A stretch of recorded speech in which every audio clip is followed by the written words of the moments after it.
So yeah, no, I was sharing with you my journey, Yeah. how I came to you in Bhagavan. Well, It's Bhagavan. crazy.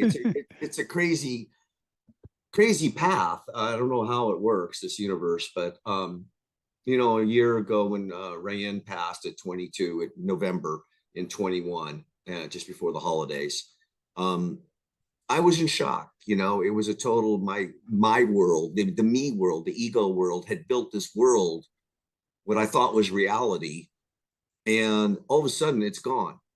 You know, it's just it's wiped out.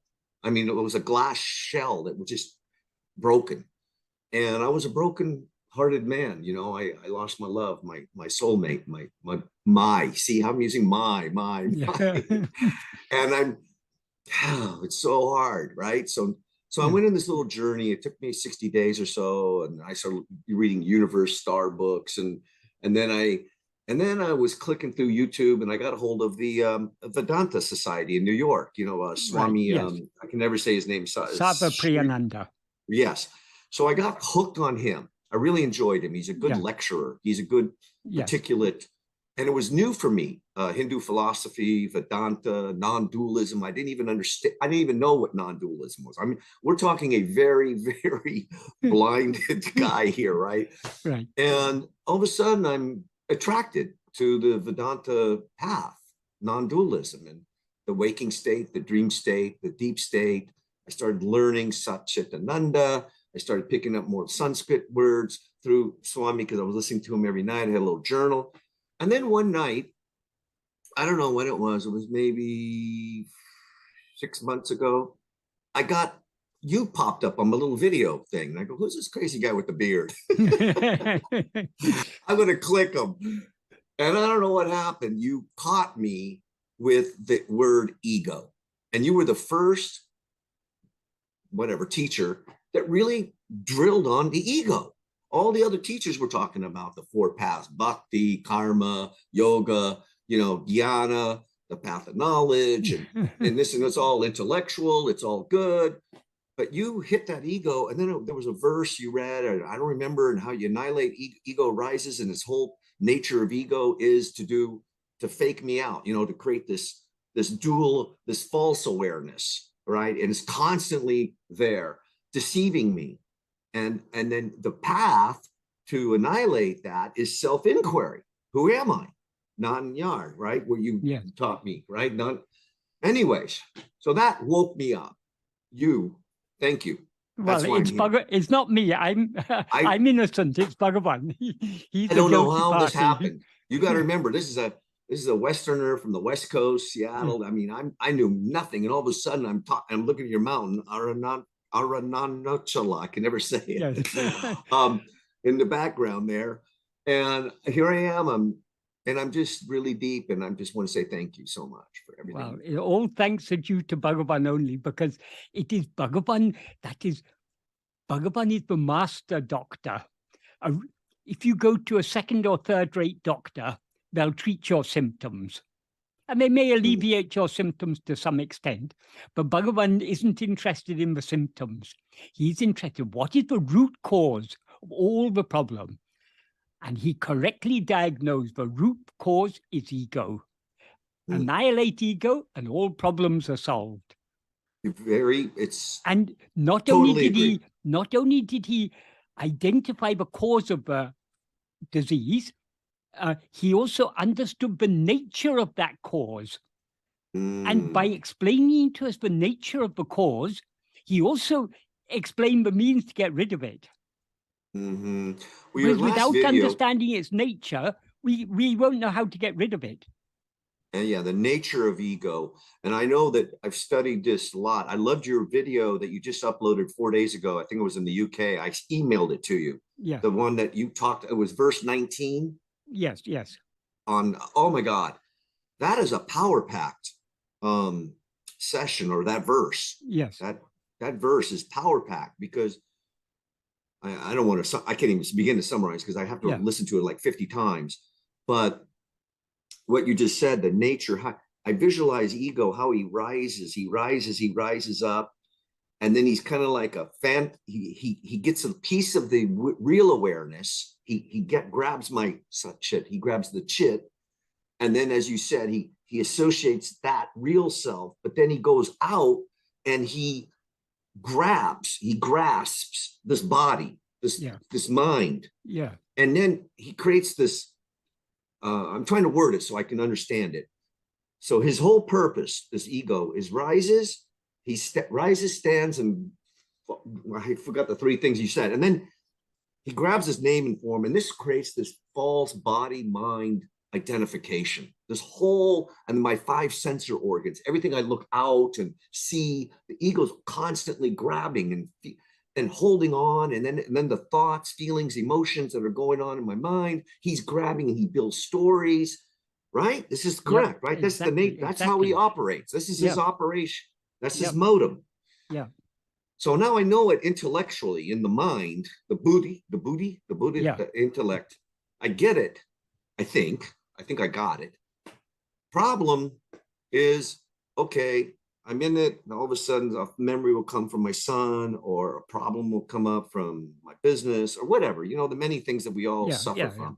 And the ego grabs it and then makes a story and says, oh, you feel terrible, you feel sad, you're angry, you're this, or whatever it is. And we suffer. Suffering is terrible.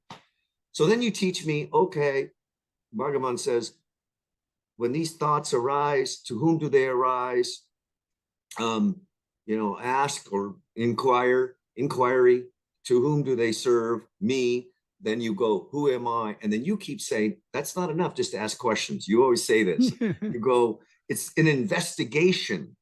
And this is where I have a little breakdown. Like, maybe you can clarify that. And then surrender was another key word I wanted to touch base with you, because I think in your video, surrender, I had no God in my life. I had no religion, really, you know, and I don't understand. Again, to me, it's almost dualistic to pray to another being, a being to help you get out of this suffering, but then to get the non-duality. So I get a little confused on the prayer, you know, and God and love, and then how we can tie that together with self-inquiry. So I want to end, look, man, my real desire is to really end this suffering and to end this ego. I mean, I don't know if I can get it in this lifetime, birth and rebirth. I mean, there's so many concepts and so many discussions, Michael. But I've learned a lot here in 6 months. So thanks to you. And I mean, I'm doing 2 hours a day. It's nonstop. Oh, I've got your book, by the way. I bought it the other day. The happiness, the art of being. You know, being. Yeah, the art of being. It's a great book. The green book. I love it. It's big. Another book I would recommend is coming out very soon. Maybe it's come out already or within the next few days, is the Path of Sri Ramana by Sadhu Om. Oh, wow. You got to spell that for me, or send it to me. The path of Sri Ramana. Oh, Sri Ramana. I think I saw that on one of your videos, and I went over there. One of the guys were asking, when's it coming out? And you said now. And I went to Amazon, The Path of Sri Ramana. Yes. Okay. That will be out within a few days. I mean, it's very nearly ready. It will appear on Amazon. That is the best book. So, I mean, it's both a very good introduction and also it's very deep. Oh, great. This is the one that's coming out now is a new edition. It's a completely revised translation and a more complete than any of the other previous, because it's originally a book written in Tamil. Yes, that's another topic we can talk later on. The Tamil versus Sanskrit, and then you have all the 3 breakdowns, how you do the transliterations and how. And Tamil is, I thought I was picking up some words in Sanskrit, and then when I got with you, all of a sudden you're throwing all these Tamil words at me. Oh my God. Yeah. It's intense, you know. You got to learn languages. And I just want to say, look, man, I just want to kill ego. That's my only thing, man. I just want to everything else is only for that we always have to keep the aim in mind. We are not here to learn new languages. We're not here to learn philosophy or anything. all these are useful insofar as they help us to understand the means by which we can destroy this ego. Sonia, And then we hold have on to just a put it second. into practice. Practice is I most see. important. Yes, yes, yes. The practice, and you know, I'm 65. Going to be 66 this year, and it's, you know, even in the womb, I think for 9 months, so 65 and 9 months years, I have been attached to this mind and body, and it's a bad habit. Yeah. It's just you can pull the chair up, sweetie. Pull it up. My wife's going to join you. Okay. She's my little yogi. She's my sweetheart. Since Right. Ryan's passing, she and I have been on a spiritual journey, and Right. she came from Islamic countries. You know, the Tunisia right. is Muslim, and Right. Tunisia, and yet it's so funny. She's now as addicted as I am on the path of Bhagavan. Right. He's right here. This is Michael. Good morning. Hello. Get in there. Yeah, Right. yeah. So yeah, Because Bhagavan is beyond all religions. Yes. He's what is common to all religions. Yeah, I know.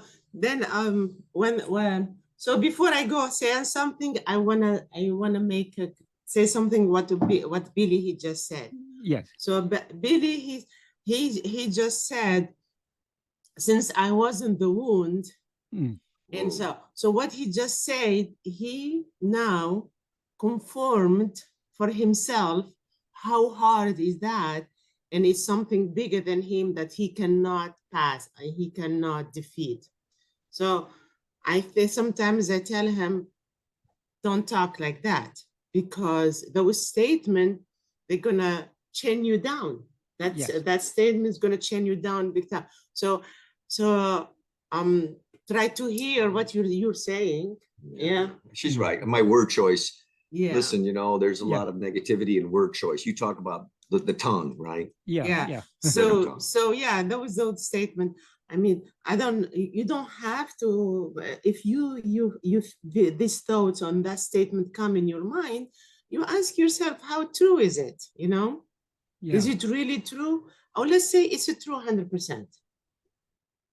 Okay, now leave it, drop it. So I think the ego, the thought, it's like a breath. It's always, as long we breathe, it's gonna be there. So is it who's in control? Are we in control, or is it in control? So the one of the things gonna really to help to control is to be silence, quiet, and that give you the chance to at least you know where you are, so you can do yourself. And to investigate, it's very, very helpful. Just I want you to know. So it's very, very helpful. You know. Yes. You know, it was it was very hard still hard, because I couldn't sleep at all in the beginning. There is no way for me to sleep. And now I do sleep, you know, maybe I will sleep 1 hour, 2 hours in a row, all night long. It's still the same. But I do have to function. So now that brings to my next question.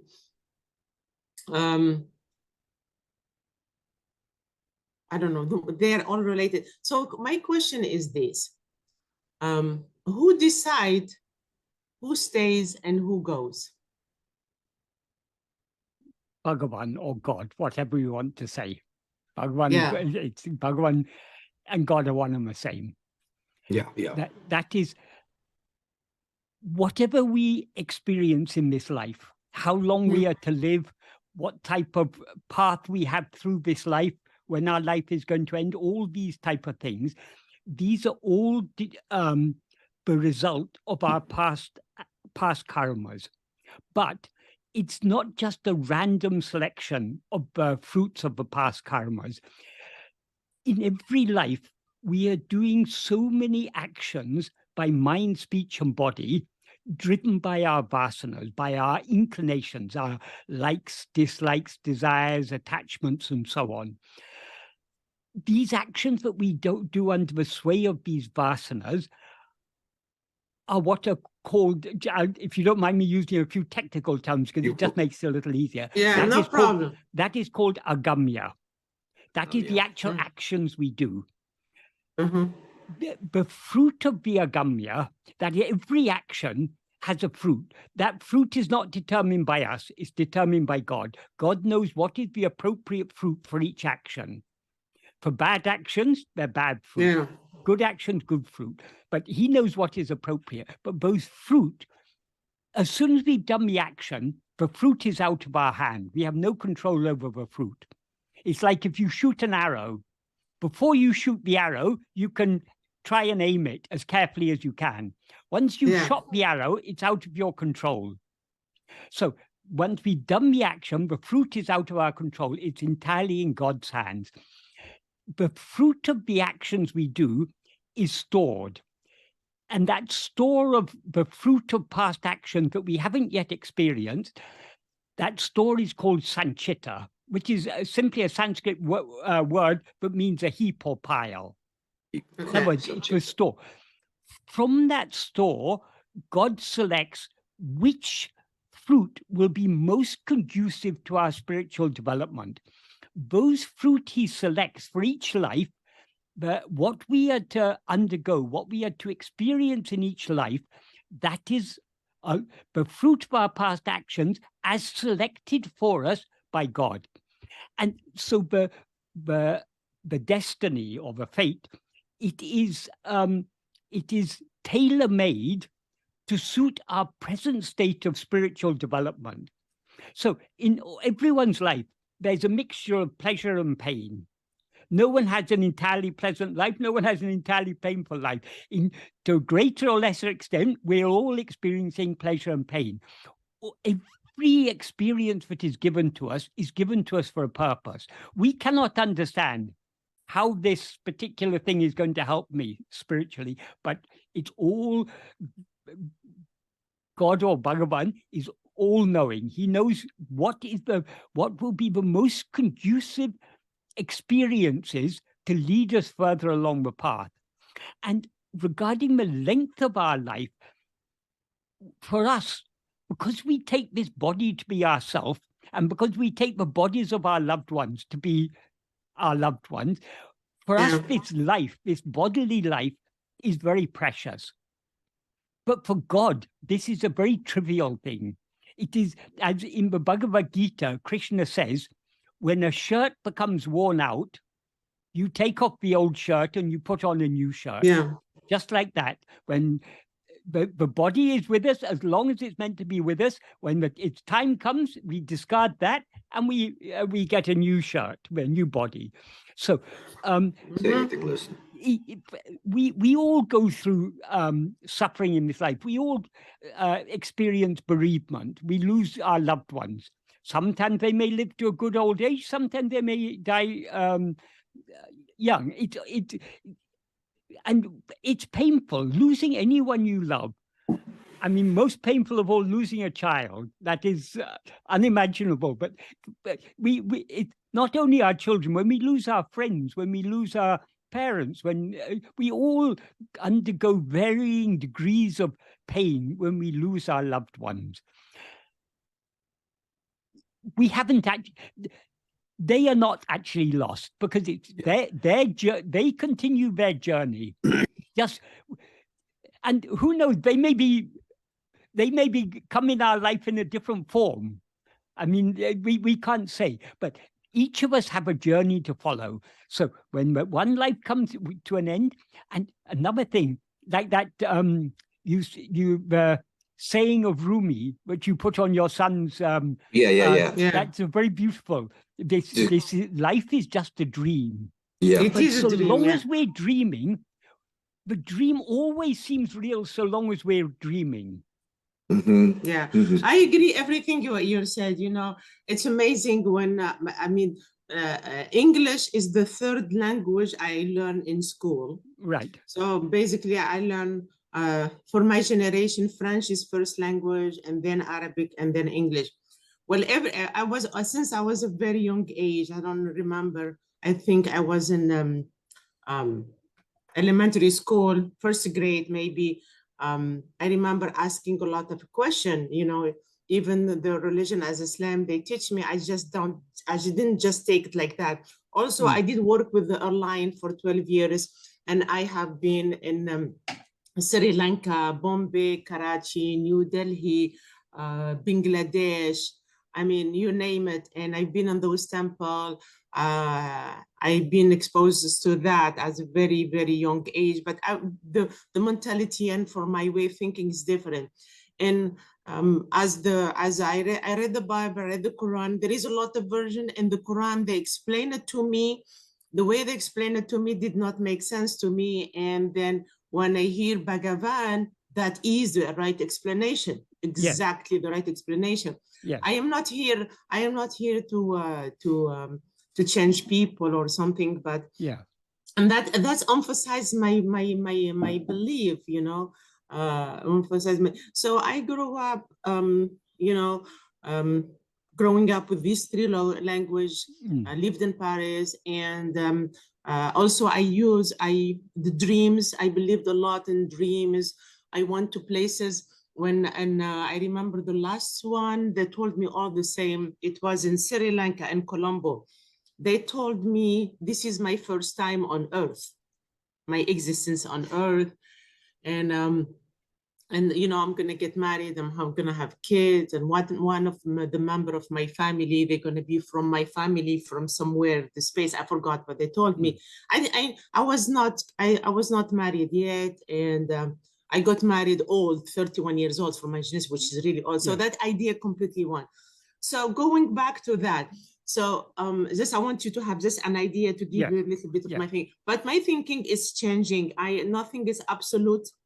And even whatever is your religion, I mean, if my religion, or the religion, or you read Islam or you're Muslim, it's not that God, he tells you, it's not absolute. And in his book, he talks about all believer, all religion, all of them. If you read the Quran, you have to learn about those people. So it's not only about him. And also what you just said, it's and I know there is a version of the Quran, it's very powerful. Everybody misunderstood it. And exactly what you said, you know, he chose the best for us. He chose the best for us. So once we believe that, and I am very, you know, that does make more sense to me, because something I heard it many, many times, and with my experience in my life, prove that to me. Because I don't think anything just happening like that, because I can see every day the roots of any plant never make a mistake and go up. They always go down. So there is an intelligence. It's not just a coincidence. If something, I mean, if you take a paper at work, I take a paper, I try to throw it in the trash. Many times I miss. So if the tree, one tree is gonna miss and the root's gonna go up instead of going down, but we never seen that. And so I do believe, because there is a version in the Quran say, قُلْ مَا يُصِيبَنَا إِلَّا مَا كَتَبَ اللَّهُ لَنَا. And you did remind me for that, because they use the word yusib. It's like when yusib, when you desire, you point for something and you hit it. Because something, for example, I could think, for example, I desire to send you a gift box, but it got lost, so it does not reach you. So if it does reach you, he said, if it does reach you, it's good for you. Because most of the time, if something happened in your life, oh my God, why this happening? What is happening to me? So I learned the word happening to me feeds the ego, make you feel miserable. So also I tell Billy, see the sentence on the word you use, how does that make you feel? How that make you feel? If does not, you know, how does make you feel? That will be the key. So I was being careful for using that, and I already actually started that maybe like before my son passed away, like before 2 years, my son passed away. So Yeah. he passed away in 2021. And before that, I was start changing my thinking. I was not only doing anything like a Quran, Islam, I'm already going out, you Yes. know, and searching Yeah. out. And I felt, and I was like doing really good, you know, I figured Yes. out whatever it's God he chose for us, I have to see that, Yes. choose my words and stuff like that. And boom, I got hit really hard. You know, Ryan, my son, we chooses his name, we spelled it different, has, you know, and that happened. So it really crushed us, you know, and then I start to remind myself, you know, I was doing investigating, you know. Yes. I did not know that I was doing investigating, and I said this has a purpose, and then I could not see the purpose. And then I learned at the same time, when you say I cannot see, I cannot understand, when you cannot see and you're looking for the purpose is for something that you don't have. Yes. So I changed, I don't want to be looking for something because I already have it. Yes. Yes. It's already within Yes. me. So I started talking like that, changing like that. I can have my day can be okay, but some days I really get hit. I mean, it's just when I wake up, I don't want to take medication. I got depression before and I took medication. I don't want to take medication because it's a message.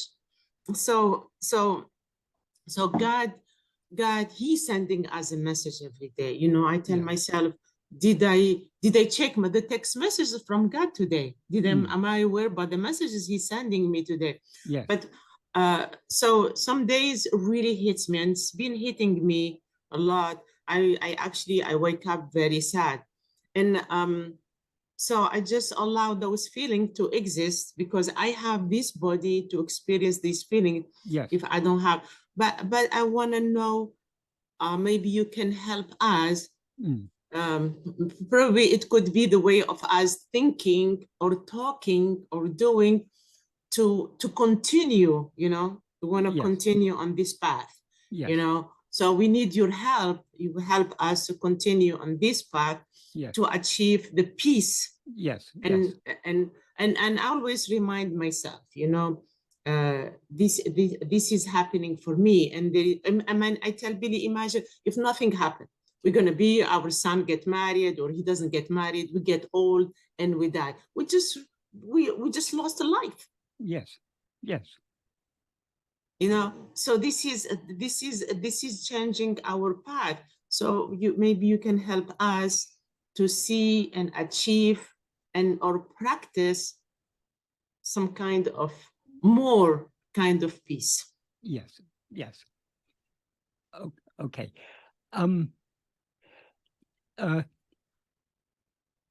Firstly, Bill, you said you want to know what is investigation. You wanted to understand that more clearly. That is, the one thing we always know is our own being. I am. We know our being. We know our existence. I am in waking. We know it in dream, and we know it in sleep. That is, though we generally take sleep to be a state of non-awareness, sleep is a state in which we are not aware of anything other than ourselves, but we are aware of our own existence in sleep. Because if we were not aware of our existence in sleep, we could not be aware of having been in a state in which we were not aware of anything. Supposing we were completely non-aware in sleep, there would be no gap between falling asleep and waking up. It would seem to us just to be a continuity. So all we will be aware of would be two states in our life: waking and dream, alternating.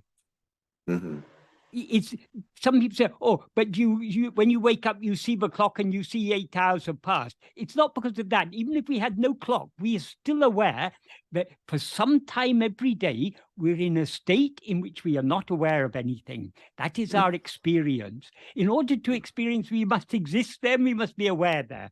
So we are aware I am in all the three states.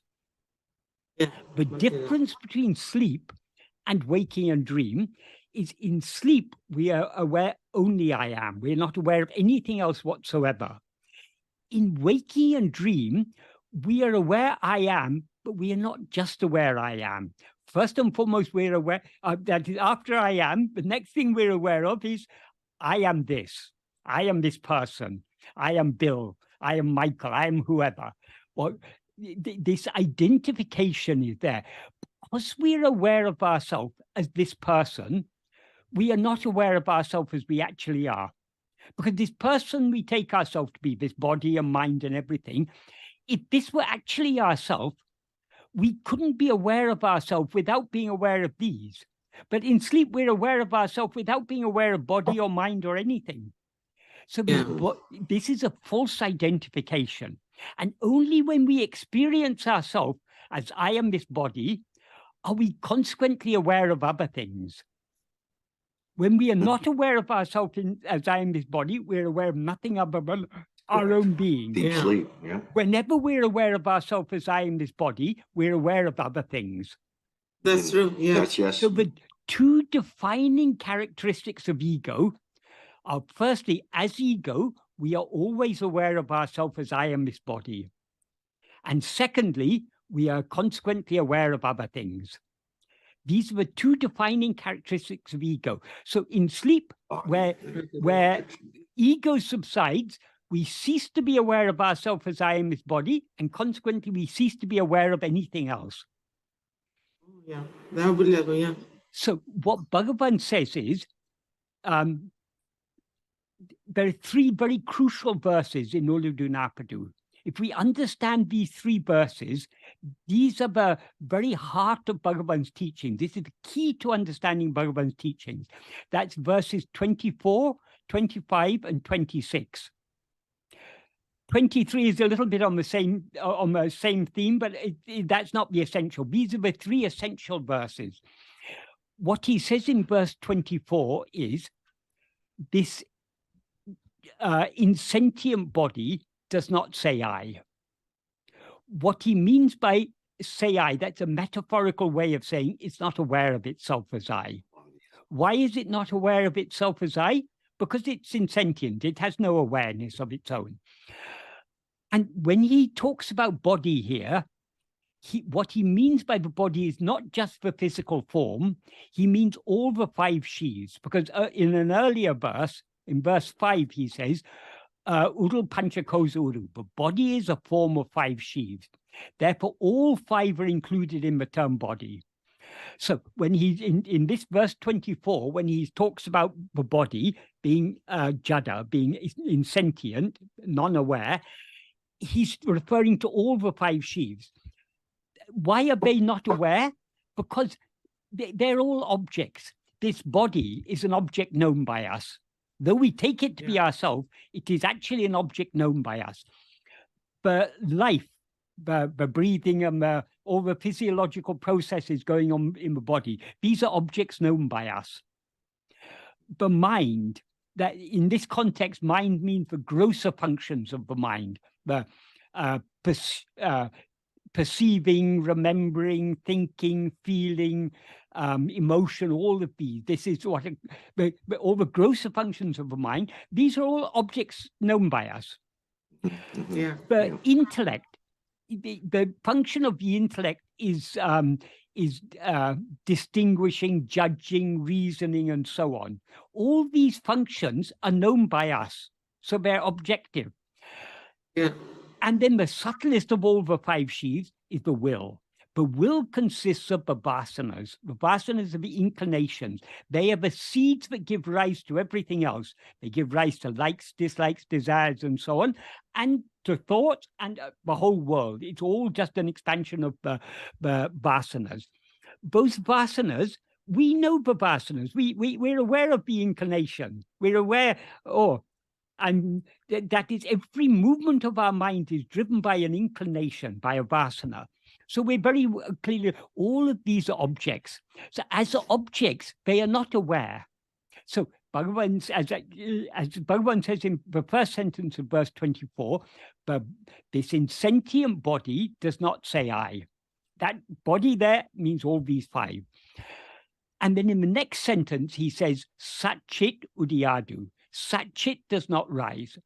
Sat means being, chit means awareness. Sat-chit is the pure being, pure awareness that we actually are. So that does not rise. It just is as it is. Mm-hmm.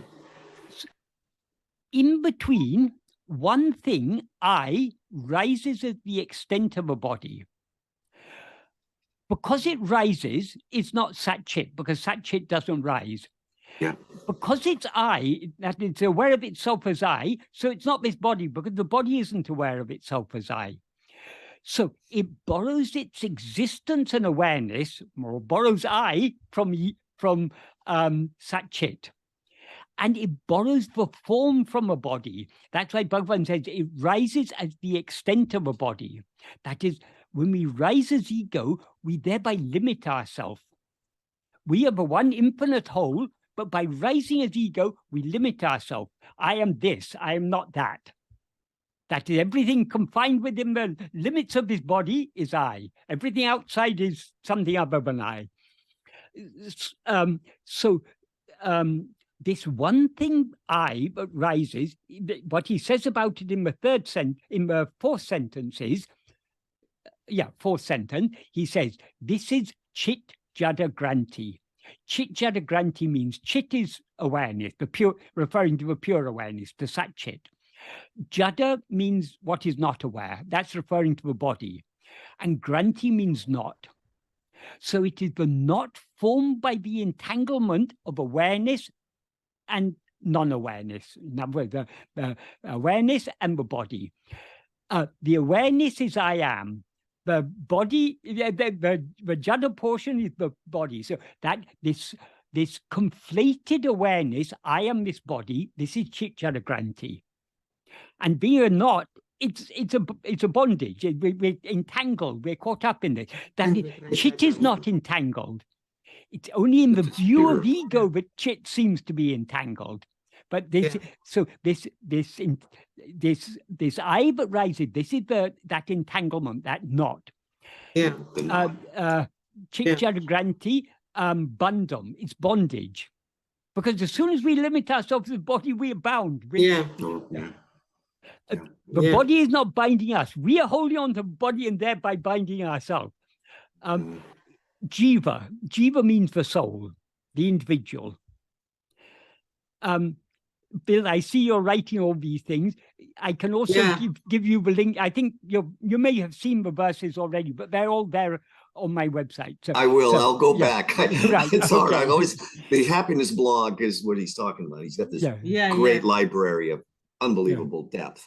But I always listen to the videos. I don't jump back to his blog, which I need to do. I wish I had everything in a book. I'm an old book guy with paper. Yeah, a book will be coming out. One lady one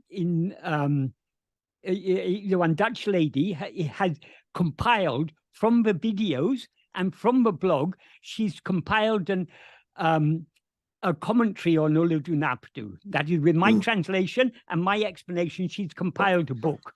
Awesome. Which is currently being proofread by a number of volunteers, and probably in the spring, maybe, that will come out as a book. Awesome. Well, thank you. Sorry to sidetrack. Keep going. I'm going to take notes that's okay. That's okay.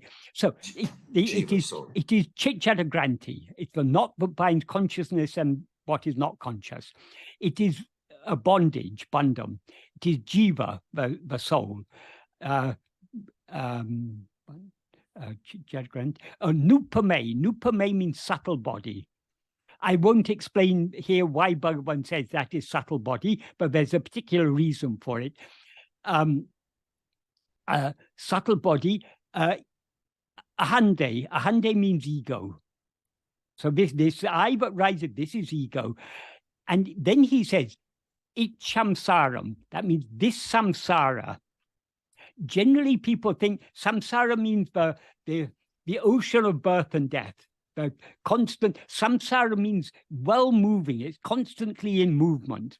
That is the perpetual activity of life and of life and death. The whole cycle of birth and rebirth. So that is what it generally called samsara. Bhagavan said this ego is samsara. That is all of that, this vast samsara we're caught up in, it all boils down to ego. If we remove ego, if we remove the root, the whole tree comes. So the essence of the tree is the root. It more or less, Bhagavan is saying that there. This samsara and manam. Manam means mind. We need to be careful when reading Bhagavan. We need to. The same words are used in different sense in different contexts. So sometimes mind refers to the collection of thoughts, the totality of thoughts. Sometimes mind refers to ego. That is, all other thoughts that constitute the mind are objects. Ego is the subject. So whenever the word mind is used, we need to understand from a context. Is it talking about mind as an object, in other words, all the other thoughts, or is it talking about mind as the subject? So when Bhagavan says the one mind sees the world, the world is seen by the one mind, their mind means ego, the I, the subject. In other contexts, when the word mind is used, it can be referring to the other thoughts. So we always need to be, we shouldn't read these things superficially. We need to think about it and understand in what sense each word is used in which particular context. For example, here he says, but ego is the subtle body. But generally, when the term subtle body is used in Vedanta philosophy, it's not talking about ego. It's talking about, it is said the 5 sheaves are divided up into 3 bodies. It's usually said the physical body is the gross body. Yeah. Then the life, the mind, and the intellect form a subtle body. And the will, the vasanas, is a causal body. That is using the term subtle body in a different sense. Yeah. So we need to we need to carefully understand in what sense each term is used in which context. Yes, very good. So in this verse 24, Bhagavan lays the foundation. Ego is not the body because the body isn't aware of itself as I. It's not Sat-Chit because Sat-Chit doesn't rise. So it is neither the body nor Sat-Chit, but it's it is what, when the two become entangled, what arises entangling these two together is ego. Is ego. Makes sense. I got it. It's neither this nor that. Yeah. In the next verse, verse 25, which is the most crucial verse, I would say Bhagavan has packed his whole philosophy into this one verse. This is the one verse, but if you search the vast ocean of Vedanta, you will not find such a clear and simple explanation of the nature of ego. In the last line of this verse, Bhagavan describes ego as Uruvatra Pe Ahande. Uru means form. Atra means devoid of or without. So Uruvatra means formless. Pe means, it's usually translated as phantom. More precisely, it means an evil spirit. Evil spirit. And Ahande means ego. So why does he say it is formless? Because it has no form of its own. It takes a body to be itself, but that body is not itself. So it borrows the form of a body, so it's formless. It has no form of its own. And it's an evil spirit or phantom because it's got no substance of its own. Its substance, that is its existence and its awareness, it borrows from Sat-Chit. Its form, it borrows from a body. So it is something without form and without substance. what sort of thing is it then? It is non-existent. It has no real existence. It is doesn't the exist. implication. Yeah. But though it is formless, Mhm. it comes into existence grasping form. So he begins the verse saying, grasping form, it comes into existence. Grasping form, it stands. Grasping and feeding on forms, it flourishes abundantly. Leaving form, it grasps form. What Bhagavan clearly indicates here is it is the very nature of ego to grasp form. Without grasping form, ego cannot come into existence, cannot stand, and cannot flourish. So grasping form is the very nature of ego. The first form the ego grasps is it grasps a body consisting of 5 sheaths as I. So in the first sentence, when he says grasping form, it comes into existence, he means simultaneous with it coming into existence, it grasps a body. So does that mean that the body exists there and when ego comes and grasps it? No. As he will clarify in the next verse, only when ego comes into existence, everything else comes into existence. So as soon as we rise as ego, we project a body and grasp it as I. Just like in dream, as soon as we begin dreaming, we're aware of ourselves as a person in that dream. It's not that there was the dream person and dream world was there and we come and enter it and grab that person. No, as soon as we begin dreaming, we dream ourselves to be a person and consequently we dream ourselves to be a person in a world. I mean, there's a world also. So the first form ego grasps is this body, and it cannot stand, that is, it cannot endure without constantly grasping this body. So how does ego, which is a formless phantom, grasp these form? Since it's a formless phantom, it hasn't got any hands or arms to grasp anything. So what Bhagavan means there by grasping is we grasp in our awareness. In the case of the body, we grasp it as I am this body. And so we grasp the body as I am this body, and thereby, I mean, we come into existence grasping the body. It's not we can't say one is the cause of the other. They're simultaneous. As soon as we come in, rise as ego, we project and grasp the body as I. And we cannot for a moment remain as ego without continuing to grasp the body as I. So when he says grasping form, it stands, there the form is again this body consisting of 5 sheaths. Then in the third sentence, he says, grasping and feeding on form, it flourishes abundantly. Their form refers to all other phenomena. That is, as soon as we rise as ego, experience ourselves as this body, we become aware of other things. We become aware of perceptions, memories, thoughts, feelings, emotions, all these things, likes, dislikes, and everything. It all comes into existence as soon as we rise as ego. So, and by grasping form in this case means, where the body we grasp as ourselves, other things we grasp as I know this, I know that, I'm experiencing this. So we grasp in our awareness. We grasp it by being aware of it, by attending to it.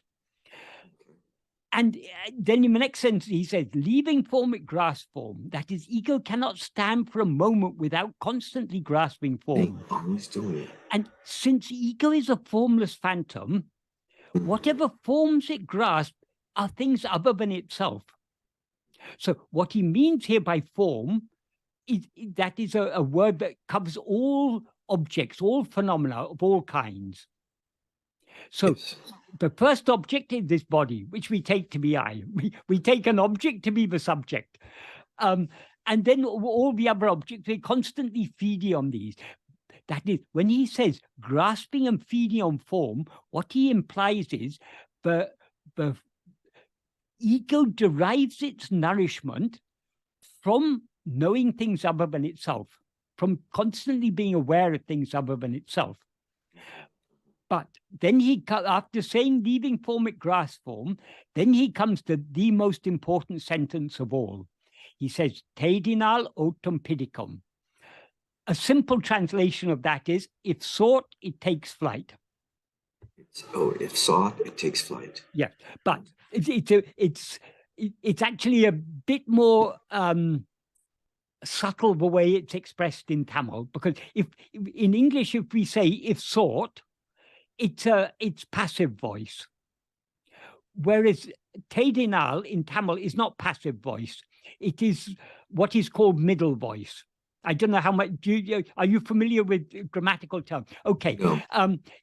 I'll just give an example of middle voice in English. You can say the chef is cooking. There it's active. That is, the chef is the subject. Cooking is an active verb. And what is the chef cooking? He's cooking a pot of rice.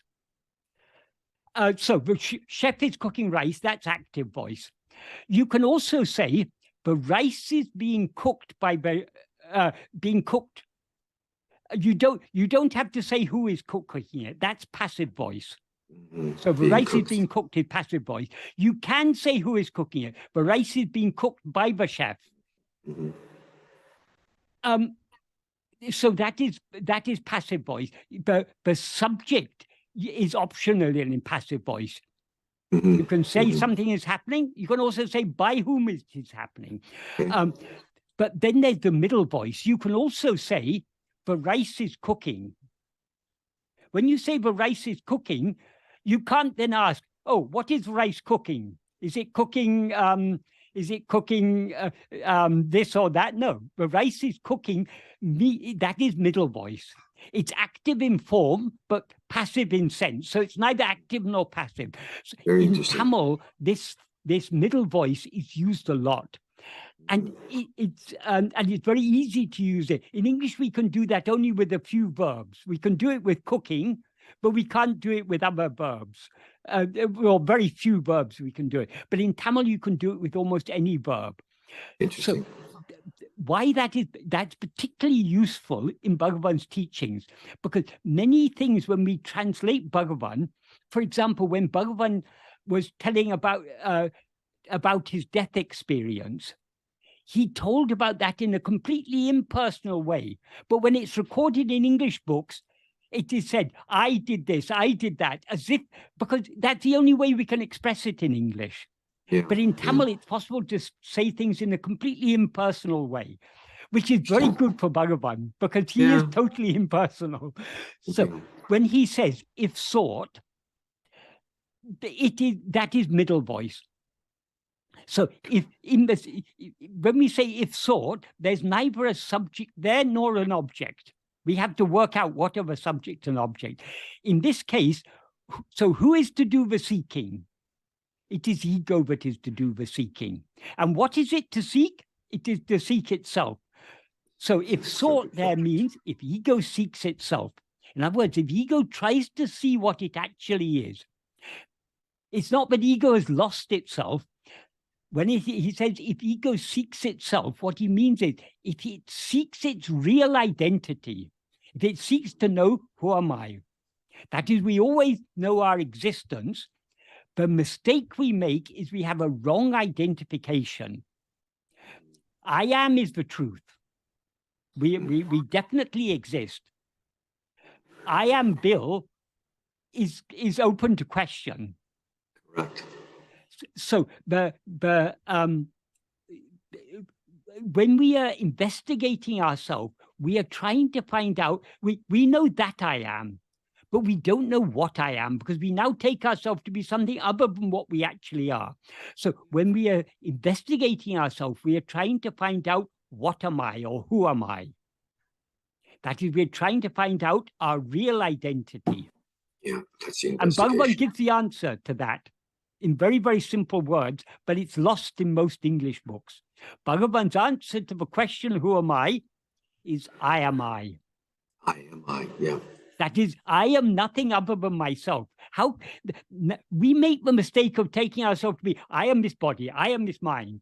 I am happy, I am miserable, I am this, I am that. All these are false identifications. The only true statement of our identity, even to say I am Brahman, is not such a good way of saying it, because that is in the Vedas. In each Veda, there is an Upanishad that has what is called a Mahavakya. A Mahavakya it literally means a great saying. But 4 Mahavakyas are statements that reveal the identity of ourself and Brahman. The 4 Mahavakyas are, the best known one is Tattvamasi, you are that. That is, the purpose of these Mahavakyas, before we are told you are that, we will be looking for things outside ourselves. We may be looking for God. We take God, because I'm very small, God is the greatest of all things. God must be something other than myself. So we look for God outside. Or we may be looking for happiness. Or we may be looking for knowledge. We may be looking for so many things. Whatever we are looking for, you are that. You are that, yeah. So it is turning our attention. The purpose of the Mahavakyas is to turn our outward going attention back towards ourselves. But that is missed by people. They begin philosophizing about what is Tat referring to, what is Tum, what is that referring to, what is you referring to, how can little me be that big thing? And they go into huge, long philosophical discussions about it, missing the point. The point of the Mahavakya, you are that, is, I've been seeking God outside myself all this time. But if God is me, then what am I? We should turn our attention back to ourselves. Bhagavan explains it very beautifully in verse 32 of Uḷḷadu Nāṛpadu. He says, when the Vedas say, you are that, what should our response? He doesn't say, I'm expanding it slightly here, but this is the implication. When the Vedas say, you are that, what should our response be? If I am that, then what am I? The reason we are told you are that is to make us, to turn our attention back to ourselves, to find out what we are. So, as I say, there are 4 Mahavakyas. Tattvamasi is one. Another one is Aham Brahmasmi, I am Brahman. Another one is I am Atma Brahman. This self is Brahman. That is this very self. I myself am Brahman is the implication. And the 4th one is Prajnanam Brahman. Awareness is Brahman. That implies pure awareness is Brahman. That is, what is the awareness? The awareness is ourself, and that is Brahman. So all these Mahavakyas they're told for a purpose. Because our minds are outgoing, we have to be told, but what we're seeking outside, we ourselves are that. But if we begin to think, I am Brahman, I am God, I am Shiva, Shivoham, Shivoham, Soham, I am he. This is not a correct practice, because until we know ourselves, until we actually experience ourselves as Brahman is just for us a word. It's an idea. What is Brahman? It means totality of all existence. It's the infinite whole. We can say, but all this is just ideas for us. We are not actually experiencing Brahman. So if we're thinking I am Brahman, there's a subtle we are trying to identify ourselves with a particular idea that we have about God. But what is the most accurate description of our identity? I am I. And the benefit of I am I, our attention, if you say I am Brahman, we think about Brahman, we've got some idea of Brahman. That idea we have of Brahman is not Brahman, it's something other than ourselves. But when you say I am I, your attention cannot go anywhere away from yourself. Unfortunately, someone early on translated in Tamil and Sanskrit, if you want to say, this is a microphone, you just say this microphone. The is understood there. So in Tamil, for example, if you want to say, I am this body, nan it deham, that means I, this body. am is understood there. If you want to say, who am I? You say nan are, that is I who. The am is understood there. Likewise, when Bhagavan says in Sanskrit, aham aham, or in Tamil, nan nan, the actual words are I. But the am is understood there. But someone started translating aham aham or nan nan as I. Right. Which really has no meaning at all. People often, what is this I Bhagavan talks about? Well, I has no meaning. Why would Bhagavan so often use a term, but firstly, what the meaning of it isn't clear. And really, if you think about it, it has no meaning to say I. Whereas I is a very, very deeply meaningful term. It may seem to be a tautology to say I am I. It's like saying the book is a book or the microphone is a microphone. It may seem to be a statement empty of content, but actually it is very, very profound, because what it implies is I am nothing other than I. Yeah. But anyway, I'm jumping the gun because we're talking about self-investigation. Sure. I'm talking about the result of the self-investigation. Yes, even saying results. I am I is not self-knowledge. We have to experience ourselves as I alone. That is the idea. So when Bhagavan says, if sought, that means if ego seeks itself, that means what it means is if ego tries to find out what it actually is. Ego already knows I am, but it knows itself as I am Bill. So long as we know ourselves as I am Bill or I am Michael or I am whoever. Sorry, I didn't catch your name. Sonia. Okay, so yeah. I am Bill, I am Sonia, I'm Michael, or I'm whoever. That is a false identification. So because we now, and all these names are names of a body, names of a person, because we take ourselves to be this person. So when Bhagavan says if sought, he means if ego seeks its own reality, if it seeks to know what it actually is. Otum pidicum. It's otum means running, and pidicum means grasping, running. It's almost exact equivalent of take flight in English. Take flight, yeah. Some people who don't know English very well mean take flight to mean a bird flying. It doesn't mean that. In English, when we say take flight, it means you run away. If you're in the army and you're facing a very strong enemy and you can no longer resist them, then you take flight. You flee. So take flight means you resort to fleeing, you run away. So that's what Bhagavan means. If we investigate this ego, it will run away. Why will it run away? Because it doesn't actually exist. We seem to be ego so long as we're looking at other things. So long as we're grasping things other than ourselves, we seem to be ego. But if we turn our attention back within to see who am I, is there anyone who has ever seen a thing called ego? No. There's no such thing to be found. It's always inside. It's in you. You make it. It's everyone has his ego. It's within you. It's a thought. If you take it, if you share it with people, you can tell them, but nobody can see it. No one can see it. So if ego tries to see itself, if ego tries to see who am I, ego will subside because it has no, it has nothing, it has got no, it's devoid of substance. It's just a phantom. A phantom. Supposing you're walking in a forest at night and it's very dark and through the leaves a few moonbeams are coming and falling on leaves here and there. So when you're walking through the forest, there seem to be ghosts on all sides. Yeah. Those ghosts seem to be there when you don't look at them carefully enough. If you look at them carefully, there's no ghost to be found. Exactly the same with ego.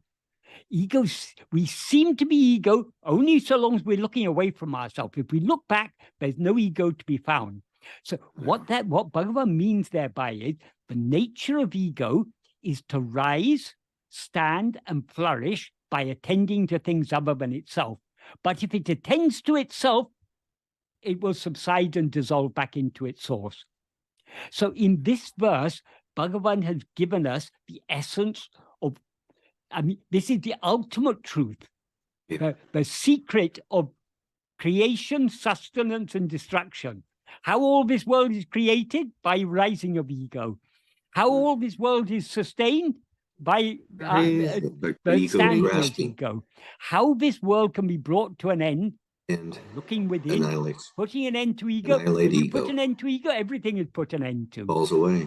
Yeah, it's fantastic, Michael. Yeah, thank you So very no, much. it's fantastic. It's so I'll just quickly go on to the next verse, because I said there are 3 verses, because right, the third one. This third verse clears up any possible misconceptions. Because in verse 24, he says, the body, the insentient body doesn't say I. Satchit doesn't rise. In between, something rises. That could easily be someone without good understanding. They can easily think, oh, so Bhagavan is saying there's a body and there's Satchit. There are 2 things. And in between, there's an ego that rises. We shouldn't take that literally, because the body doesn't exist apart from ego. That he makes clear.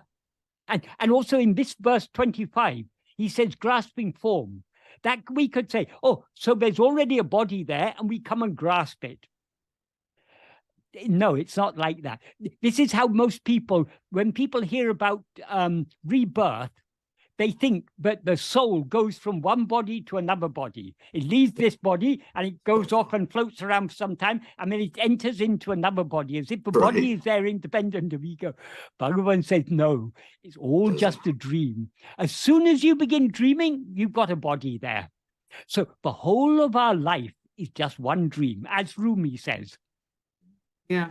Very good. So I'll just finish this next verse, because it rounds it all off. So what Bhagavan says in verse 26 is, if ego comes into existence, everything comes into existence. Why? Yeah. Very simple reason. Everything exists only in the view of ego. This vast universe, where does it exist? Only in my little mind, in my view, all this exists. This little mind.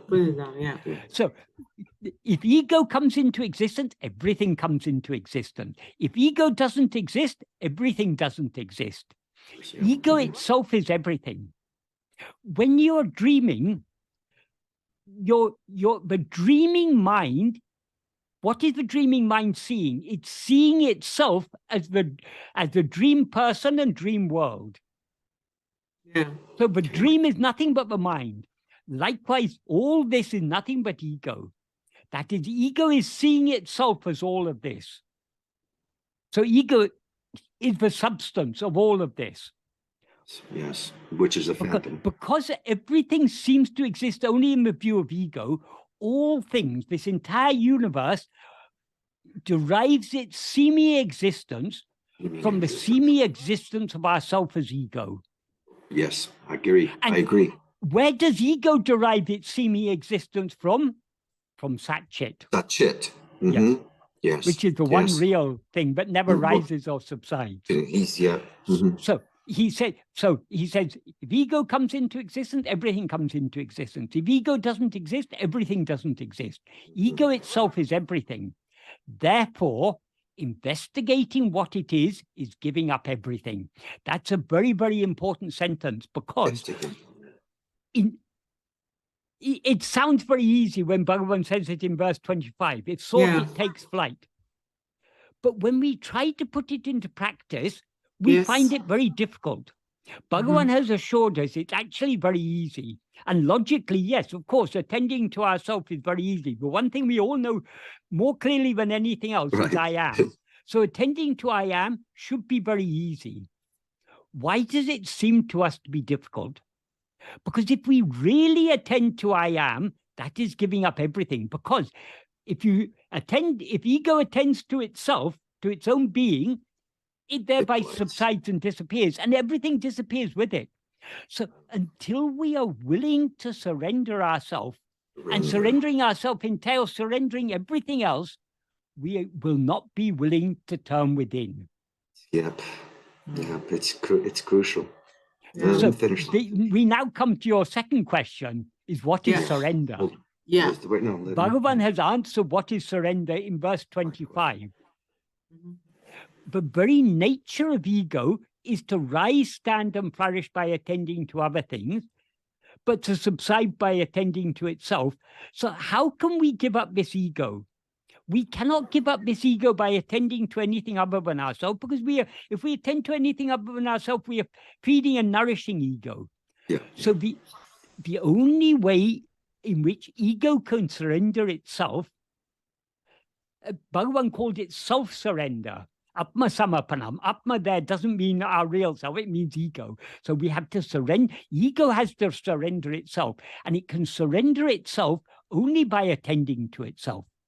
So actually, self-investigation and self-surrender are one and the same, ultimately.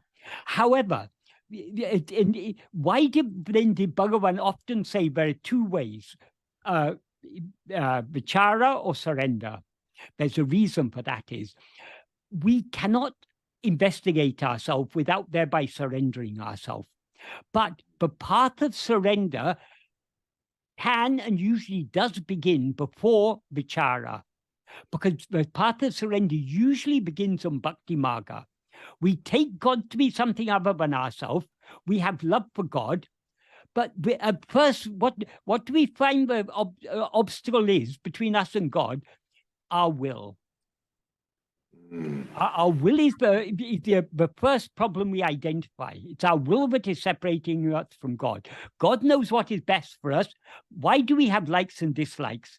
Why don't we accept whatever he wants, that thy will be done? Yeah. Or as Bhagavan says it, your will is my will. That is the truth. That is the surrender of our will. But how can we surrender our will without surrendering ego? Because whose will is it? It's ego's will.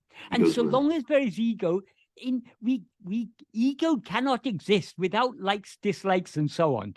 We can surrender our will to a certain extent by devotion to God. But the surrender can become complete only by turning our attention back within. Got it. Got it. So that's the two-folded path, right? The surrender of bhakti, devotion to God. Yeah. It's a subject-object. That is, the surrender leads to vichara. Vichara, which is self-investigation. The surrender, the culmination.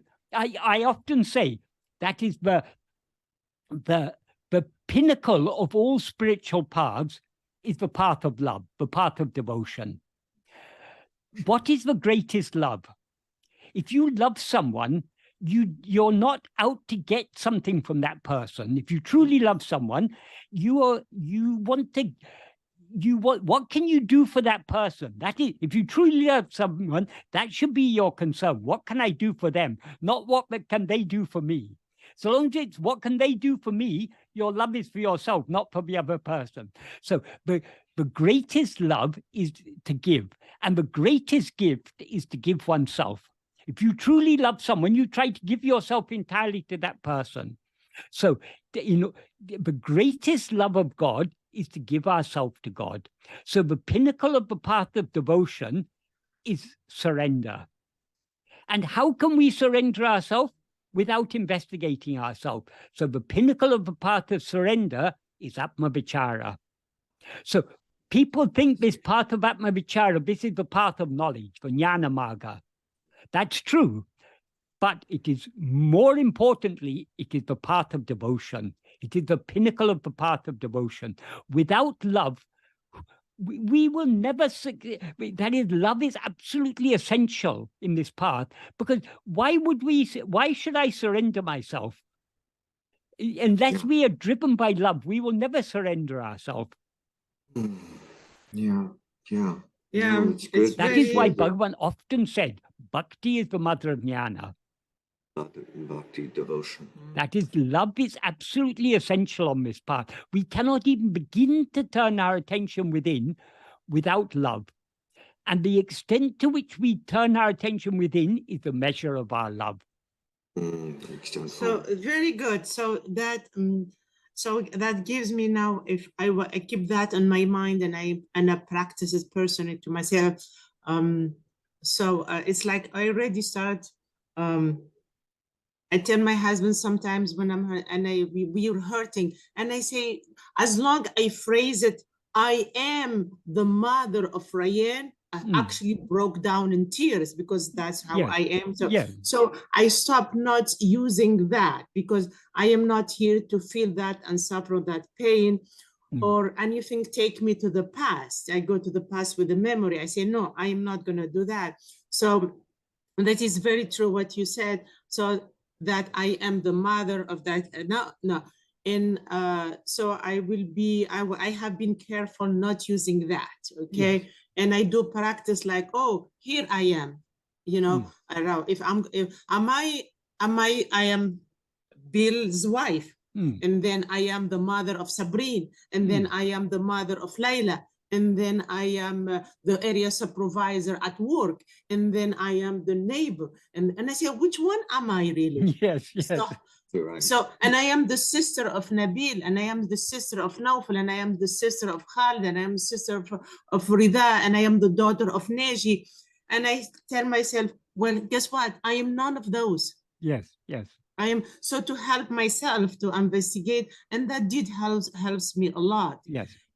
So also now for the investigation, now also when I have the feeling, and like you said, the love, you know, if you have the love, what you give. And then if I'm going to put the practice of love, so now when we talk about a passed away loved one, it doesn't matter, you know, my son, and I also, January, next Thursday is going to be the anniversary of my mom, which is also, it's crushing me. So if I take it, we use it with love.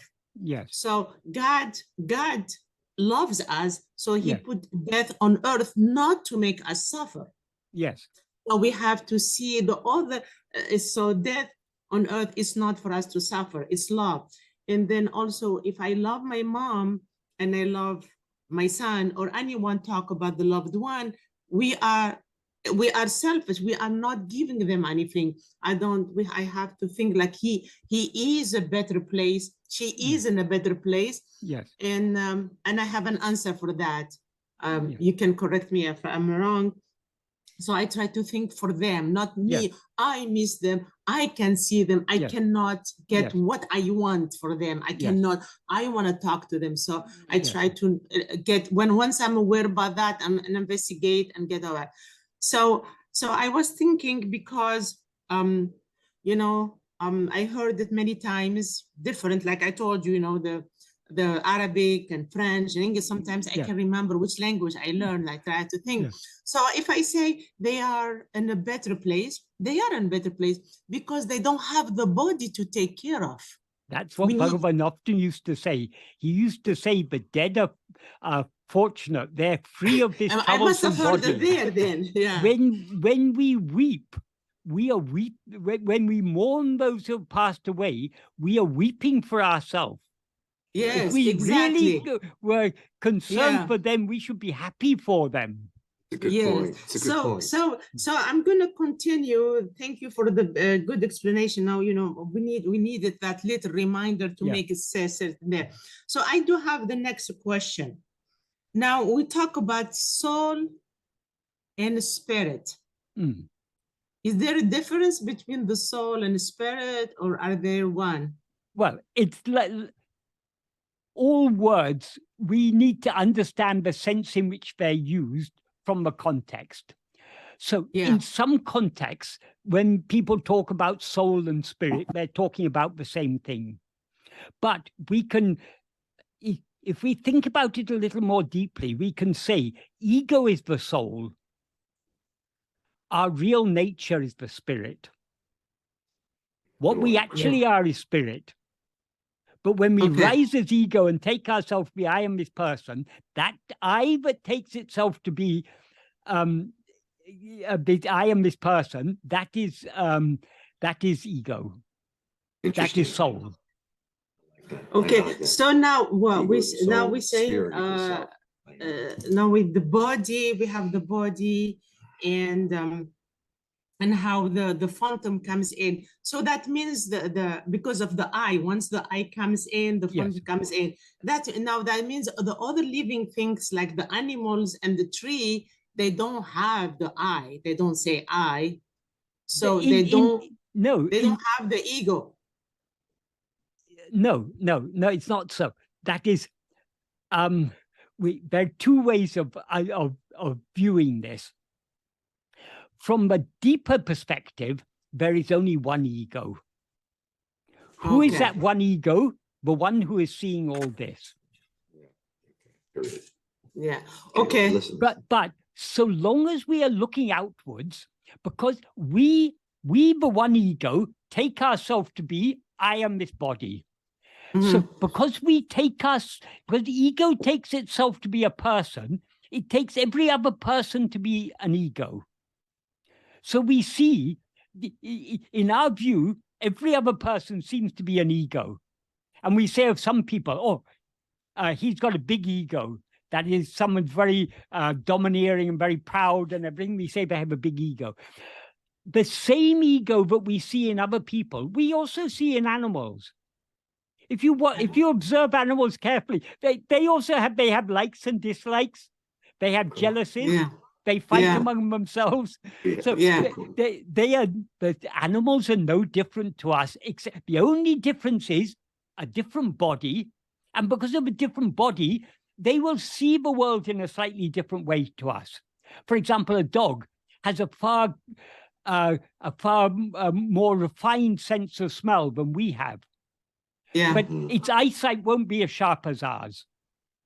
I think animals, it is said, generally they don't see colors to the same extent that we see colors. So there are differences, but these are only differences in quality. They're not differences in substance. Essentially, every sentient being is aware of itself as I am this body. Whether this body refers to the body of an ant, if you take yourself to be an ant, that ant body is I. You may not think it in words, but for the ant experiences itself as I am this ant. Interesting. Everything has an ego. Yeah, it's interesting. And that is true from the highest God to the lowest creature. High and low is our judgment, but exactly, it's our judgment. So, yeah, right.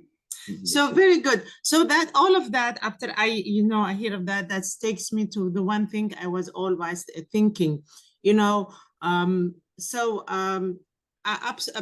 means everything really is not very serious, This is all thoughts. It's all like a dream. If we were maybe for now we're using the word dream, maybe I don't know, in 20 years they're going to change the word and use something else, which means we just get engaged on it, and it's not real, because I do dream and I remember my dream. If I'm in my dream and whatever it is, like a tiger is attacking me, or one of my dreams, I was lost in Paris. I mean, it's real French buses. It's real a French building. It's really real, and I was really lost. And I believe so. Whatever is gonna come in my dream, when I'm dreaming, I'm gonna have to deal with it. If it's a lion, I'm gonna have to run away. And if I am lost, I'm gonna try my best to talk to people in French and found my way. And then I found an apartment where my studio where I'm gonna live. So whatever it is, so I'm gonna be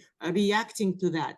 Now, after, we found Bhagavan and we're talking to you and we getting all this knowledge, we need to be just be more aware. We are more aware, and especially catch ourselves what we are not aware, and that we need to be aware.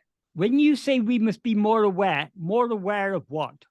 Okay, we're more aware that's the ego. He can come in and just suck you in, and you go on that ego, and then you run that hour of your life, or you run your day, or you believe those feelings. Especially for me, sometimes those feelings comes and then I just get in them, and I'll be crying, I will be feeling sad, and whatever it could be something nice happening around me, but I am living in those feelings, which is, I believe, comes in the ego. So I have to say, oh, this is just a thought. Yes. This is just a feeling, you know, who am I? Who's noticing those feelings? And who's aware about those feelings? So, and then what takes me back to that, like, this is all a dream. So for my son, he died at the age of 22. I have the question, and I do know the answer, but so like, I'm going to investigation, you know. So he did not have the, I did experience the loss of a loved one and loss of a close family member, your son. So, and then, but he did not. When I lost my son and I started saying, and I found out it's not because he came through me, he's a part of me. He is not. Yes. You know, I just came to earth before him, and and after all, there is nobody coming earth and leaving earth and birth and that. It's all a dream. Yes. It's not, you know. So I just want to say, you know, it's just, and I tell Billy, I mean, sometimes, because when I got really in pain and all these thoughts and feels like it's attacking me from where, I said, look, whatever it is, reincarnation, no reincarnation, it doesn't matter. Because if this finished by becoming the truth, the reality, so what I'm going to say, no, it's happening. So I'm very open. I surrender to this, whatever is going to be true. I'm seeking the truth. I am not trying to prove myself. I'm seeking the truth. Yes. And that's the only thing that me peace. So sometimes I think, you know, it could be everything happening on the same time, because there is, in reality, there is no time.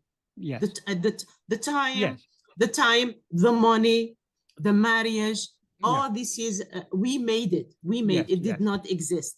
So if we, maybe everything is happening on the same time, you know. Yes, me and my husband, we living, or we dreaming. We have a son, and he passed away. It's just a thought, maybe, and that is odd. But he himself, he's dreaming his own dream. This time he's dreaming he's our son, but on the same time he is dreaming another life. He's maybe 70 years old, maybe 50. He died. Maybe he experienced so we come at the end, you surrender, you let go. The only reality, it's the awareness. The awareness, you know, and that is the reality. And that's the only thing is gonna, after all, give you a peace, you know. Really, thank you very much. Just talking with you give us really some kind of peace and understanding. We thank you, appreciate your time. One good attitude to have with regard to our loved ones is they have been placed in our, we all come from Bhagavan. So he has placed our husband, our wife, our children, our parents, he has placed them in our care. So long as he places them in our care, we care for them because we love him. Okay, that's very good. And when he chooses to take them away, we need to accept, yes, they were given by him and he has taken them. If he's taken them, it is only for a good purpose. So long as our loved ones are with us, we care for them, we love them, and we do all we can for them because they are being placed in our care by Bhagavan. And we have been placed in their care also. That is, not only do we care for our loved ones care for us. It's all mutual. So if we consider everything is given by Bhagavan, it's given by Bhagavan, it's taken by Bhagavan, then we will be able to be loving and caring, and at the same time detached. Detached. Yeah. So to do that, we have to practice that Most important. Yes, yes, yeah, yes. we have to practice that with Because everything. so long as we allow yeah. our mind to continue going outward, the nature of the mind, the more it goes outwards, the more attached it Yeah. becomes.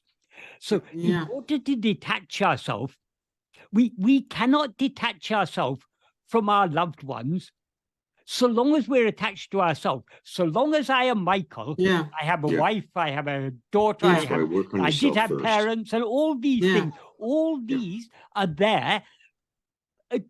I am attached to all these things because I'm attached to Michael. So the aim of in Bhagavan's path, by going with him, we are detaching ourselves from this person we seem to be. And thereby we're detaching ourselves from everything else. But to the extent that we thereby detach ourselves, we actually become a more loving husband or wife or child or parent or whatever it is. Makes sense. Yeah. Absolutely, Michael. There's Yeah. no, this is why Bhagavan, that is that verse 26, he said, investigating who am I is giving up everything. So Bhagavan's path is the ultimate path of renunciation. They focus on that, and then Absolute, everything else complete falls. renunciation is necessary for this path. But Bhagavan never recommended external renunciation. I understand. Some people have wrongly written that Bhagavan was against external renunciation. He wasn't.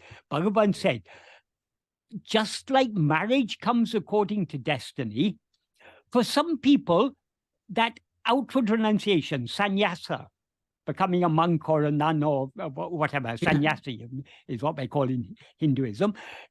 For some people, that is their destiny. For example, earlier you mentioned Swami Sarvapriyananda. He's a sannyasi. So it's his destiny was to be a sannyasi, not to be a married person. But Bhagavan said, whether you are a sannyasi or you're married makes no difference as far as this path is concerned, because this is an inward path. So if it's our destiny to be married, that is because marriage is the best thing for us.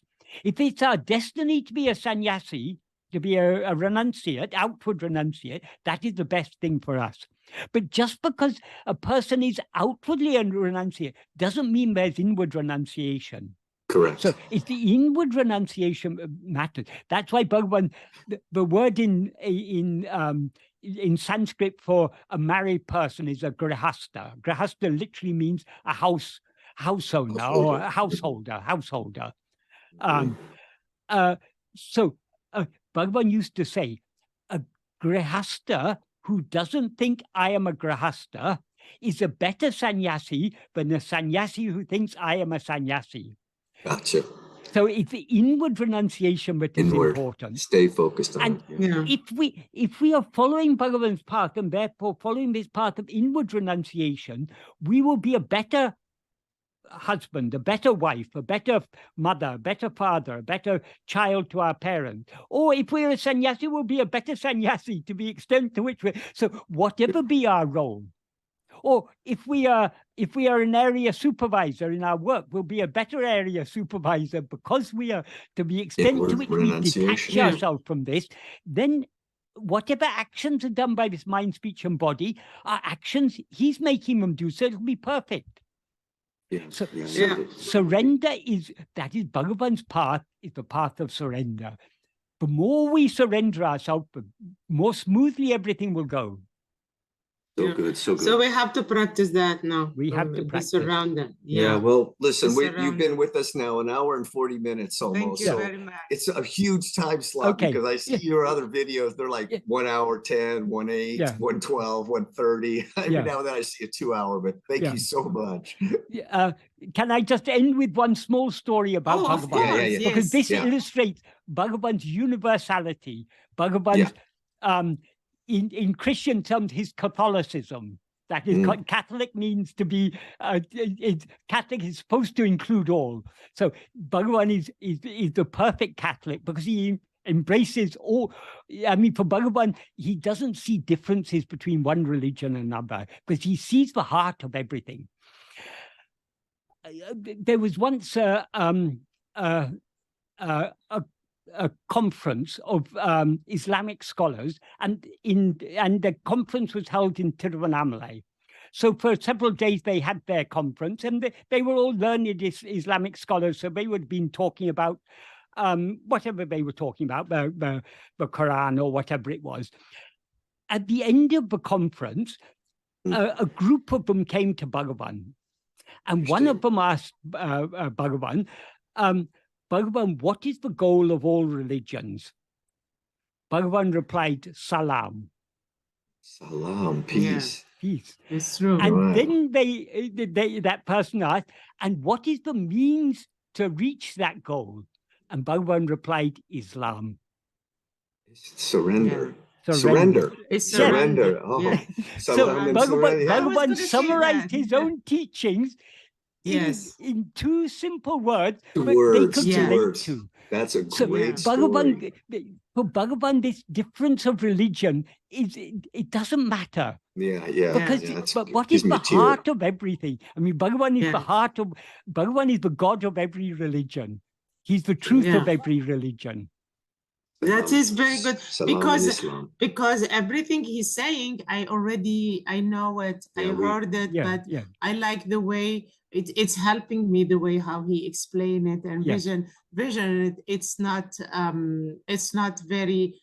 not very far from our. No, it's like the like you said, the heart of it, the truth of it. Yes. It's not like it's very, very helpful Mhm. and a good reminder for us, instead of like reaching out and trying to figure it out, where it is already inward right Yes. there.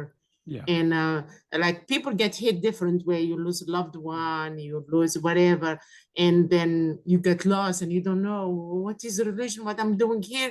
When he make it very simple, surrender and go in what even when he talks about the phantom, we have a lot of verses in the Quran describe it Yes. the yes. way you guys describe it, and Yes. that's why it's very easy for me to see it and understand it. Yes. So, and that's why I want to practice. I want to just achieve. We've been practicing the wrong way all the time, but getting engaged, whatever is outside, and believing it and Yes, trying yes. to grab it, and Yes. So we need just to continue practice this. What I give you a question for the next time if you want to answer it. Yes. So I already lived my life. I do remember how was my childhood, as a young lady, but today I am different from that person. So and when I had my kids, when I raised them, I had 3 kids. When I raised 3 of them, I raised them the person I was. Yes. So, and then I say, well, I wish I did it different. Yes.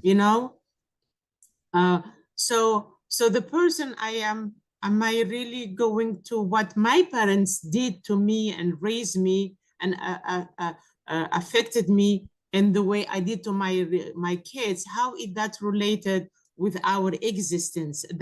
What is that experience, Next time, not for now. I can briefly answer that now. That is, when we rise as ego, we take ourselves to be a person. A person has so many limitations. Who is a perfect parent? There's no such thing as a perfect parent, because we're all, as a parent, we are human. And humans, we all have so many limitations. None of us do anything perfectly. In our relationships, we are not perfect.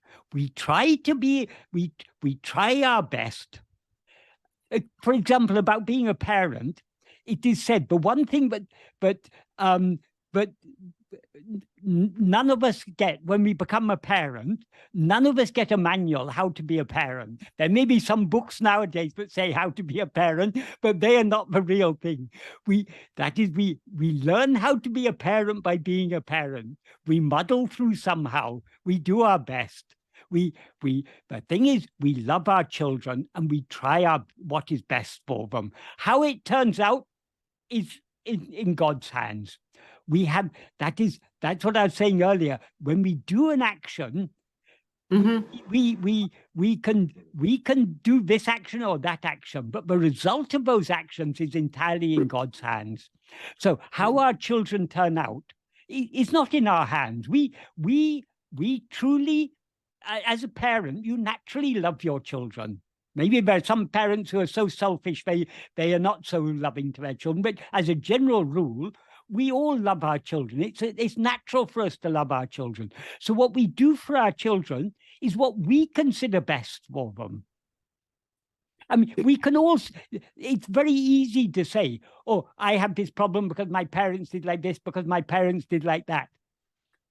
For example, I was sent to boarding schools. For 10 years, I was in boarding schools.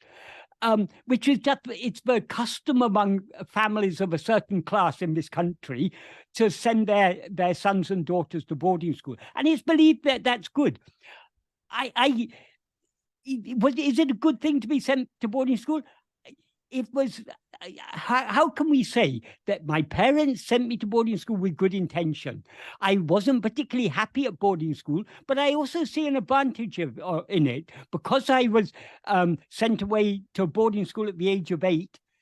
It was very easy for me after I left school to leave and go to India. I wasn't, because it gave me a certain resilience. So some people who have been to boarding school, they say, oh, my parents sent me to boarding school. It was a very traumatic experience. My parents are all, whatever our parents do for us, it's all for they do it with good intention. Who is to say which type of upbringing is good for the children? It's all according to our destiny. So we do our best because we love our children. We love our husband and our wife, and we love our parents. We do our best for them. What more can we do? It won't be, of course, it's not perfect because we as a person are not perfect. Okay. I understand. Wow. Thank you very much. This world, the whole world is imperfect because the world is a product of this imperfect ego. If we want to find perfection, we cannot find it outside. We can find it only within. Inward path. Yeah. Inward path. Inward. Yeah, surrender. I am. Yeah. I love it. One story, and then we'll finish with this. When Moses was talking to the burning bush, not that I'm biblical or know the history of it, but you said it, I think. What should I tell my people when I go back and Who God shall said, I say has sent me? Yeah, you said, Yeah. I am that. No, I am that. Yes. I think what it means is I am is what I am. I am what I am. Because in the next sentence he says, say that I am has sent you. So God is clearly saying that I am is his name. So I think what it's put in a very in Hebrew there are 3 words. One word means am, but I is understood there. So one word means I am, and that word is repeated twice. And in between, what comes in between is actually a relative pronoun or a relativizer. So usually a relative pronoun can come only after a noun for a relative clause. But for example, in English, we have what is called I think they call it a fused or a fused relative pronoun. If you say what I want is this, there what that relative pronoun actually stands for that which. So the antecedent is included in the pronoun. So when he says what I am, it means when he says I am what I am, that means I am is what I am. That is to be understood there. That's very good. Very good. All super stuff. Yeah. Can't wait to do this again. We're so blessed. There was one other thing I wanted to say. Yeah. There was something at a certain point where you were saying, I can't remember exactly what you said, but it was something about whether we can do this ourselves or something that we're powerless. Yeah. Well, I think the initial was the 2, self-inquiry, the path of, inquiry, and then surrender. And how do the two work together? You address that. Yeah. But So- what I wanted to say, that is, as an ego, we are powerless. Because Oh, the yes. very Yeah. nature of ego is to always grasp things other than itself. Yeah. So we have to, if we are to follow this path and to succeed in this path, we have to rely upon a higher power. But that higher power is not something other than ourselves. It's our own real nature. Bhagavan used to say, grace is what is always shining in our heart as I am. Yeah. That means we Oh. ourselves are grace. But God and his grace is not something other than ourselves. You were saying earlier about you didn't, this bhakti thing of having God as other. So long as we rise as ego, we limit ourselves. So we seem to be separate from God. Because God is Yes. something very great and we are something very small. So Yeah. that seeming separation is caused by our rising as ego. But the truth is, God is what we actually are. God is our own being. Mm. There is, so long as we, from the perspective of ego, God seems to be another because God is so much greater than we are as this ego. But God is actually our own reality. So God and his grace is God's grace doesn't work from outside. It's not something that descends from Mhm. heaven. It's always working in our own heart. So Mhm. in order to go deep in this path, we need to learn to rely on the power of grace. And what is the power of grace? That is, grace is the love that Bhagavan has for us. Because Bhagavan doesn't see us as other than himself, he loves us as himself. So his love for us is infinite. So he has Powerful. infinite love for us, and the infinite love that he has for us is what we experience as his grace. But We experience it. he is our own reality. So that grace is our own reality. So the more we turn within, the more we are yielding ourselves to that grace. So if it's up to ego, ego can never follow this path or succeed in this path. But the path is to relinquish the ego and surrender to that higher power. And that and Bhagavan often used to say, grace is working from outside, pushing us within, and inside pulling us, from inside it's pulling us within. Because firstly, grace appears in our life in the form of Bhagavan, the outward form of Bhagavan and his teaching. So in that sense, he's pushing us within.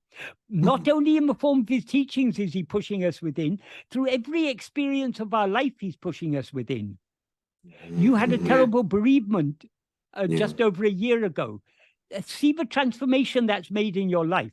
Yeah, I know. Exactly. So this is big, all yeah. him working from outside, and he's Yeah. all, but his real, that outside is only part of the story. The real work, the most important work of grace, is going on deep within our heart. I love it. I love it, Yeah. Michael. Yeah. Michael is so good. Yes. Yeah. So good. Yeah. And you've talked about grace and you talked about love and powerless. And again, it's a long journey. It's a journey that's just going to take time for us to get there. I want it now, but it's not going to happen. We have to practice. Yeah, it's going to take time.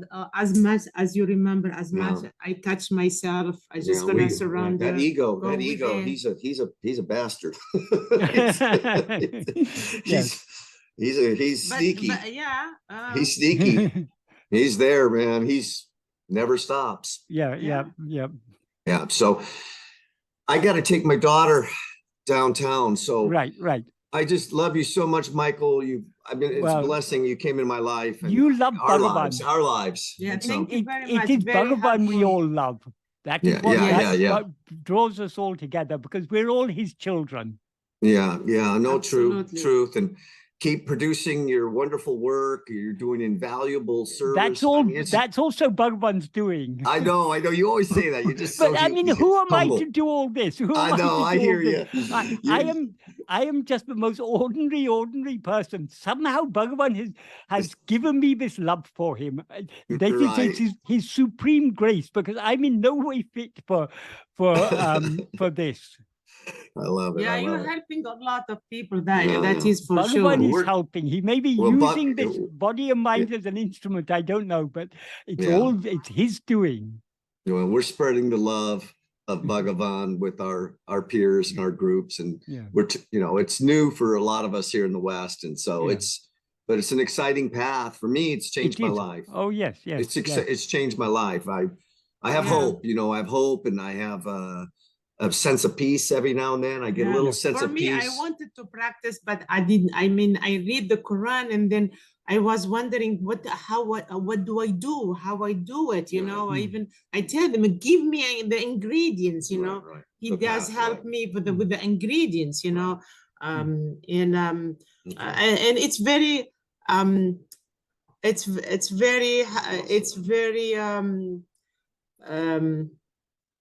you can, when you hear it, you can take it very, not personal, but for you as a person, you say, oh, this is what I'm going to do. This is, it's clear, this is what I'm going to do, versus just reading and just closing the holy book. And then what?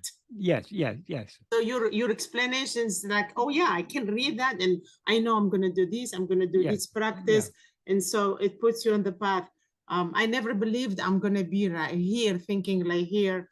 So I can actually run my day. I'm okay to run my day. Yeah. All right, we love you. Okay, well, I love you too. Thank you very much. Thank you so much, and we're gonna stay in touch. Okay. Okay. Right.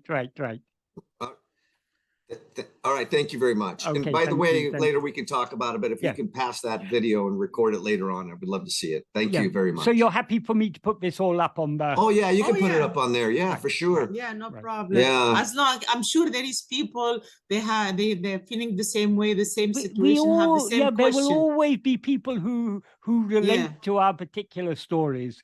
Yes. Yes, right. And if we can help anybody, us, what we just did here, we can touch another soul or spirit, not the soul's the ego, the spirit. If we touch another spirit, bring them into the fold and help their path, then we're all helping each other.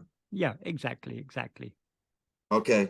Okay, well, so thank you so much. Okay, thank you so much. Yeah. Love you, Michael. Bye-bye. Bye-bye. Bye.